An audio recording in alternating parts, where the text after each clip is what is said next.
Agama itu ada dua dalam menyikapi masalah sosial. Satu hukum objektif, dua itu hukum sosial. Kalau dalam hukum sosial ning aina itu ada pepatah al-insan abdul ihsan. Manusia itu akan diperhambakan oleh kebaikan orang lain. Jadi kalau kita misalnya punya suami itu sudah ganteng, baik, maco, pokoknya sempurna lah. Sudah gitu kaya, sayang. Itu mbok perempuan gak disuruh masak, itu masak sendiri. Ini sudah jelek, merongos, gak punya uang. Nyuruh masak.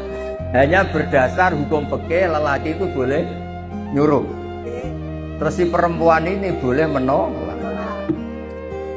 Kasus-kasus sosial itu gak bisa ditangani secara fikih. Yang bisa nangani itu ya hukum apa? Sosial. Misalnya gini. Ada lelaki ini miskin, jelek, tapi beruntung karena dia entah dapat jimat dari mana.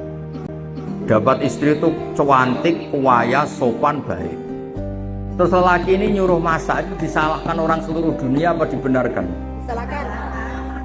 Terus ketika disalahkan karena tadi sudah perempuannya cantik, sopan, kaya. Masa iya orang kaya, majikan yang punya harta disuruh?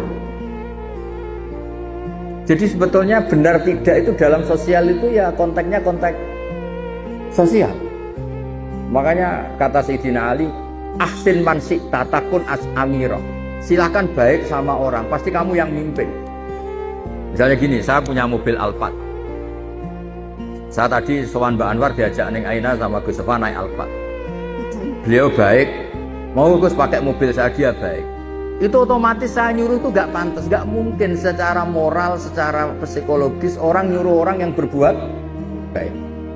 Kalau ada istri, misalnya kayak Neng Aina kan sudah nengnya, istrinya Mbak Anwar, terus Mbak Ma'ruf itu kan santri. Gak dinyali apa ngongkon.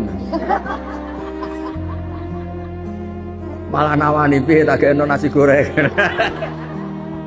Jadi itu gak fikih-fikihan, Neng itu secara naluri kasta.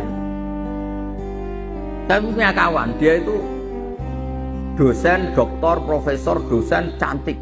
Saking pinternya gak ada yang berani nikah dia. Akhirnya nikah sama supirnya. Karena itu satu-satunya dia butuh lelaki, pokoknya sementing lanang.